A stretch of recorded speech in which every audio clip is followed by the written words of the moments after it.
ভোর রাত্রে যখন সাহরি খাইতে উঠবেন, সাহরি খাওয়ার পর ফজরের আজানের আগে আপনি 10 মিনিট 5 মিনিট একটু আল্লাহর কাছে কেবলামুখী হয়ে হাত তুলে রুমের লাইটটা বন্ধ করে একটু আল্লাহর সাথে কথা বলবেন।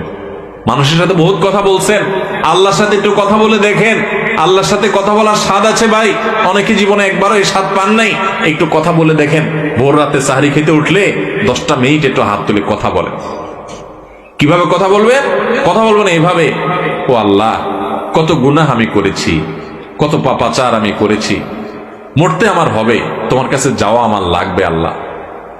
শয়তানের প্ররোচনা করেছি, এই রমজান মাস তুমি কত মানুষকে মাফ করে দাও। নবী করিম সাল্লাল্লাহু আলাইহি ওয়াসাল্লাম বলেছেন, ওয়ালিল্লাহি উতাকাউ মিনান নার ওয়া যালিকা ফি কুল্লি লাইলা। রমজানের প্রত্যেক রাতে আল্লাহ তাআলা অনেক মানুষকে সাধারণ ক্ষমা ঘোষণা করে দেন, যে যাও অমুক অমুক অমুক অমুক যাও, তোমাদেরকে মাফ করে দেওয়া হলো, জাহান্নাম থেকে মুক্ত ঘোষণা করে দেওয়া হলো। আল্লাহ কত মানুষকে আপনি সাধারণ ক্ষমা করে দিবেন।